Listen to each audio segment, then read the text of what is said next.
നമ്മുടെ ഈ ഒരു വീഡിയോയിൽ ആശാപുര മൈൻ കെം ലിമിറ്റഡ് എന്ന് പറയുന്ന ഈ ഒരു പർട്ടിക്കുലർ സ്റ്റോക്കിനെ കുറിച്ച് മാത്രമാണ് നമ്മൾ സംസാരിക്കുന്നത്. അതിൻ്റെ ചാർട്ടിലേക്ക് നമുക്ക് ആദ്യം തന്നെ പോകാൻ നേരത്ത് ഇത് ഓൾറെഡി ഞാൻ കഴിഞ്ഞ ഒരു 2 ആഴ്ച മുന്നേ ആണെന്ന് തോന്നുന്നു നമ്മളിത് ഓൾറെഡി വിശദമായിട്ട് വരച്ച് ഡിസ്കസ് ചെയ്ത് ഞാൻ പോസ്റ്റായിട്ടിരുന്ന ഒരു ചാർട്ടാണ്. നിങ്ങൾക്കിത് കാണുമ്പോൾ കൃത്യമായിട്ട് മനസ്സിലായി. ഞാൻ ഡേറ്റ് ടൈം ഫ്രെയിമിലേക്ക് മാറ്റുവാണെങ്കിൽ ഒന്നുകൂടെയും കാര്യങ്ങൾ വ്യക്തമാവും. ഈ ഒരു പാറ്റേണിലാണ് അല്ലെങ്കിൽ ഈ ഒരു ചാർട്ട് വെച്ചിട്ടാണ് ഞാൻ നേരത്തെ വർക്ക് ചെയ്തിരുന്നത്. ഇവിടെ കൃത്യമായിട്ട് നിങ്ങൾക്ക് കാണാൻ പറ്റും ഒരു ഡബിൾ ബോട്ടം അല്ലെങ്കിൽ ഒരു കപ്പ് ആൻഡ് ഹാൻഡിൽ എന്ന രീതിയിലൊരു പാറ്റേൺ എന്ന രീതിയിലാണെന്ന് ഞാൻ വരച്ചിട്ട് ഞാൻ പോസ്റ്റ് ചെയ്തിരുന്നത്. അതിനെ സംബന്ധിച്ച് നോക്കുകയാണെങ്കിൽ അത്യാവശ്യം നല്ല രീതിയിലുള്ള ഒരു ഗ്രോത്ത് ഈ ഒരു പാറ്റേണിൽ ഇവിടെ ക്രോസ് ചെയ്ത് പോയിട്ട് തന്നെ അത്യാവശ്യം നല്ലൊരു ഗ്രോത്ത് ഏകദേശം ഈ ഒരു റേഞ്ചിനെ കവർ ചെയ്ത് ഒരു 20% ഹൈ തന്നതിന് ശേഷം വീണ്ടും ആ ഒരു റേഞ്ചിനെ അല്ലെങ്കിൽ ആ ഒരു ലെവലിനെ വീണ്ടും ഇവിടെ റീടെസ്റ്റ് ചെയ്തതിന് ശേഷം വീണ്ടും ഇത് ഗ്രോ ചെയ്തുകൊണ്ടിരിക്കുകയാണ്. ഞാൻ ഈ ഇട്ടിരിക്കുന്ന കറുത്ത ലൈൻ എന്ന് പറയുന്നത് 21 EMA ആണ്. ഓൾമോസ്റ്റ് എല്ലാ സ്റ്റോക്കുകളും 21 EMA റെസ്പെക്റ്റ് ചെയ്യുന്നതായിട്ട് നമുക്ക് കാണാൻ സാധിക്കും. സംശയമുള്ള ആളുകൾ ചാർട്ടിൽ ടെസ്റ്റ് ചെയ്യുകയാണെങ്കിൽ കൃത്യമായിട്ട് കാണാൻ പറ്റും. അതുപോലെ തന്നെ ഈ സ്റ്റോക്കിൻ്റെ ഒരു ട്രെൻഡ് ലൈൻ ഞാനിവിടെ വരച്ചു കഴിഞ്ഞപ്പോഴത്തേക്കും കൃത്യമായിട്ടുള്ളൊരു അപ് ട്രെൻഡിലാണ് സ്റ്റോക്ക് എന്നുള്ള കാര്യം കൃത്യമായിട്ട് നമുക്ക് ഇവിടുന്ന് മനസ്സിലാക്കാൻ പറ്റും. അതുപോലെ തന്നെ ഈ ഒരു ലൈനെ ക്രോസ് ചെയ്ത് അല്ലെങ്കിൽ ഈ ഒരു ഏരിയയിലേക്ക് സ്റ്റോക്ക് വരാൻ നേരത്തെ അത്യാവശ്യം നല്ല ഒരു രീതിയിലുള്ള ഒരു വോളിയം ഇവിടെ നമുക്ക് കാണാൻ പറ്റും. വോളിയത്തെക്കുറിച്ച് സംസാരിച്ചപ്പോൾ ഞാൻ ഒരു കാര്യം കൂടി ഞാൻ പറയാൻ ആഗ്രഹിക്കുകയാണ്. അതായത് വോളിയം എല്ലാവർക്കും അറിയാം. ഞാൻ ജസ്റ്റ് പുതിയതായിട്ടുള്ള ആളുകൾക്ക് വേണ്ടി അറിവിലേക്ക് വേണ്ടി മാത്രമാണ് പറയുന്നത്. വോളിയം ഏതെങ്കിലും ഒരു പർട്ടിക്കുലർ ലെവലിൽ വന്നിട്ട് വോളിയം ഇൻക്രീസ് ചെയ്യുന്നതിനൊപ്പം തന്നെ പ്രൈസും കയറുകയാണെന്നുണ്ടെങ്കിൽ അവിടെ ഒരു ഇൻസ്റ്റിറ്റ്യൂഷണൽ എൻട്രി ആയിട്ട് നമുക്കിവിടെ കണക്കാക്കാം. ആ ഒരു ലെവലിൽ ഇപ്പോൾ ഈ ഒരു ലെവലിനെ കണക്കാക്കുകയാണെങ്കിൽ ഈ ഒരു ഏരിയ അല്ലെങ്കിൽ ഞാൻ വരച്ച് കാണിച്ചാൽ ഈ ഒരു ലെവലിൽ ഇവിടെ അത്യാവശ്യം നല്ല വോളിയത്തോടുള്ള പ്രൈസ് ഹൈക്കാണ് ഉണ്ടായത്. അതൊരു ഇൻസ്റ്റിറ്റ്യൂഷനിലാണ് ഇവിടെ എൻട്രി എടുത്തിരിക്കുന്നുണ്ടെങ്കിൽ ഈ ഒരു ലെവലിന് താഴെ പ്രൈസ് പോകാതെ കീപ്പ് ചെയ്യേണ്ട ഉത്തരവാദിത്വം എന്ന് പറയുന്നത് ഈ പറയുന്ന ഇൻസ്റ്റിറ്റ്യൂഷൻ്റെ ആയിരിക്കും. നിങ്ങൾക്ക് ഇവിടെ ശ്രദ്ധിച്ചാൽ മനസ്സിലാവും ഈ ഒരു ലെവലിനെ ബേസ് ചെയ്ത് താഴേക്ക് സ്റ്റോക്ക് പോയിട്ടേ ഇല്ല. അതായത് ഇവിടെ ഒരു ഇൻസ്റ്റിറ്റ്യൂഷണൽ എൻട്രി ഉണ്ടെന്ന് തന്നെയാണ് പേഴ്സണലി ഞാൻ മനസ്സിലാക്കുന്നത്. അതുകൊണ്ട് തന്നെ ആയിരിക്കാം സ്റ്റോക്ക് കൃത്യമായിട്ട് ഈ ഒരു ലെവലിൽ വന്നതിന് ശേഷം നേരെ തിരിച്ച് കയറിപ്പോയി. അതേ ഒരു പ്രതിഭാസം നമുക്ക് തന്നെ ഈ ഒരു ലെവൽ വരുമ്പോൾ കാണാം. ഇവിടുന്ന് ഒരു ഇൻസ്റ്റിറ്റ്യൂഷൻ എടുത്തു, പക്ഷേ ഈ ഒരു ലെവലിനെ കവർ ചെയ്ത് താഴേക്ക് പോയിട്ടില്ല. അതുപോലെ തന്നെ ഇവിടെ വന്നപ്പോഴും ഇതേ സിറ്റുവേഷൻ തന്നെയാണ്.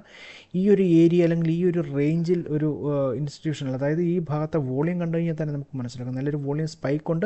അതുപോലെ തന്നെ കുറച്ച് മുന്നായിട്ട് തന്നെ അത്യാവശ്യം ഒരു ബയേഴ്സിൻ്റെ ഒരു ഡോമിനേഷൻ ഇവിടെ കാണാൻ പറ്റുന്നു. അതുകൊണ്ട് തന്നെ ഇതൊരു ഇൻസ്റ്റിറ്റ്യൂഷണൽ എൻട്രി ആയിട്ട് നമുക്ക് കണക്കാക്കാം. അങ്ങനെയാണെങ്കിൽ ഈ ഒരു എൻട്രിയിൽ അല്ലെങ്കിൽ ഈ ഒരു ക്യാൻഡിൽ ഇൻസ്റ്റിറ്റ്യൂഷൻ കയറിയിട്ടുണ്ട്. ആ ക്യാൻഡിലിനെ കവർ ചെയ്ത് താഴേക്ക് പ്രൈസ് കൊണ്ടുവരാൻ ഇൻസ്റ്റിറ്റ്യൂഷൻ സമ്മതിച്ചിട്ടില്ല. അതുപോലെ തന്നെ ഇങ്ങോട്ട് വരുമ്പോഴും അതേ സാഹചര്യങ്ങൾ തന്നെയാണ് ഇവിടെയൊക്കെ തന്നെ വരുന്നത്. അപ്പോൾ പ്രൈസ് ഇപ്പോൾ നിൽക്കുന്ന ഈ ഒരു ഭാഗത്തെ സംബന്ധിച്ചിടത്തോളം സെല്ലിംഗ് വോളിയം വളരെ കുറവാണ്. എന്നാൽ 21 EMAയുടെ ഒരു സപ്പോർട്ട് ഇവിടെ കിട്ടുന്നുണ്ട്. അതുകൊണ്ട് തന്നെ നമുക്ക് ശുഭപ്രതീക്ഷയാണ് ഈ ഒരു സ്റ്റോക്കിൻ്റെ മുൻപോട്ടുള്ള ഗ്രോത്തിനെ സംബന്ധിച്ച്. പക്ഷേ ടോട്ടൽ മാർക്കറ്റിലൂടെ നമുക്ക് കൺവീനിയൻ്റ് അല്ലെങ്കിൽ നല്ല രീതിയിലുള്ളൊരു സപ്പോർട്ട് തരികയാണെങ്കിൽ ഈ സ്റ്റോക്ക് വീണ്ടും കയറിപ്പോകും എന്നുള്ളത് തന്നെയാണ് ഞാൻ പ്രതീക്ഷിക്കുന്നത്. എന്തുകൊണ്ടെന്നാൽ ഈ പ്രാവശ്യം ഈ വന്നിരിക്കുന്ന സ്റ്റോക്കിൻ്റെ റിസൾട്ടുകളും കാര്യങ്ങളും ഒക്കെ അത്യാവശ്യം നല്ല ഒരു അട്രാക്റ്റീവായിട്ടുള്ളതാണ് എനിക്ക് തോന്നുന്നത്. എന്തായാലും നമുക്ക് അതിലേക്ക് വരാം. അതിന് മുൻപായിട്ട് സ്റ്റോക്കിനെ കുറിച്ച് ജസ്റ്റ് ഒന്ന് പറഞ്ഞുതരാം. മാർക്കറ്റ് ക്യാപിൽ 6400 കോടി രൂപയ്ക്ക് അടുത്ത സ്റ്റോക്കിൻ്റെ PE 18 ഇൻഡസ്ട്രി PE 22. ഏകദേശം 4 പോയിൻ്റ് വ്യത്യാസത്തോടെ കാണിക്കുന്നുണ്ട്. അതുകൊണ്ട് തന്നെ സ്റ്റോക്ക് ഒരു അണ്ടർ വാല്യൂഡ് എന്ന രീതിയിൽ വേണമെങ്കിൽ നമുക്ക് കണക്കാക്കാം. അതുപോലെ തന്നെ ROCE 18, ROE 27. ഇതും നല്ലൊരു ഇൻഡിക്കേഷനാണ് സ്റ്റോക്കിനെ സംബന്ധിച്ചിടത്തോളം. OPM 13% ആണെങ്കിൽ പിയോട്രോക്കി സ്കോർ ആണെങ്കിലും 6. ഇത് നല്ലൊരു ഇൻഡിക്കേഷനാണ്. പ്രൊമോട്ടേഴ്സിൻ്റെ ഹോൾഡിംഗ് 47. അത്യാവശ്യം കുഴപ്പമില്ല എന്ന് വേണം നമുക്ക് പറയാമെങ്കിൽ പോലും സെയിൽസ് ഗ്രോത്ത് 40%. ഇത് വളരെ നല്ലൊരു ഇൻഡിക്കേഷൻ. അതുപോലെ തന്നെ പ്രോഫിറ്റ് ഗ്രോത്ത് ആണ് 155%. Pledge percentage 0. ഇതും നല്ലൊരു ഇൻഡിക്കേഷനായിട്ട് കണക്കാക്കുന്നു. പെഗ് റേഷ്യോ എന്ന് പറയുന്നത് 31 പോയിൻ്റാണ് ഇവിടെ കാണിച്ചിരിക്കുന്നത്. 31 പോയിൻ്റ് അത്യാവശ്യം നല്ലൊരു ഗ്രോത്ത് പൊട്ടൻഷ്യലിനെയാണ് ഇവിടെ സൂചിപ്പിക്കുന്നത്.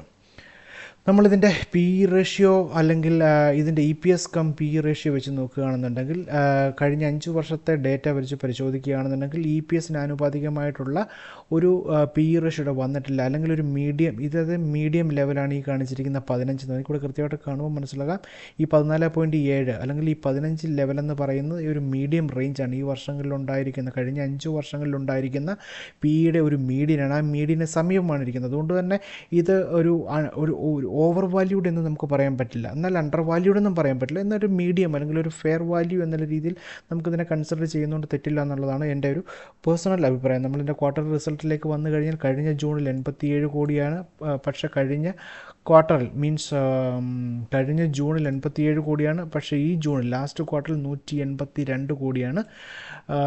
ഫിഗർ വൈസ് 182 കോടി രൂപയാണ് ഫിഗർ വൈസ് ഇതിൻ്റെ പ്രോഫിറ്റ്. എന്നാൽ അത് പെർസെൻറ്റേജിലേക്ക് വരാൻ നേരത്ത് ചെറിയ രീതിയിലുള്ളൊരു വേരിയേഷൻ മാത്രമേ കാണിക്കുന്നുണ്ടെങ്കിൽ പോലും ഒരു ഗുഡ് സൈനായിട്ട് തന്നെയാണ് എനിക്കത് തോന്നുന്നത്. ഇതിൻ്റെ റിസൾട്ട് വരുന്ന 13-ാം തീയതി തന്നെ പബ്ലിഷ് ചെയ്യുന്നത്, ഇന്ന് 5-ാം തീയതി മാത്രമേ ആയിട്ടുള്ളൂ.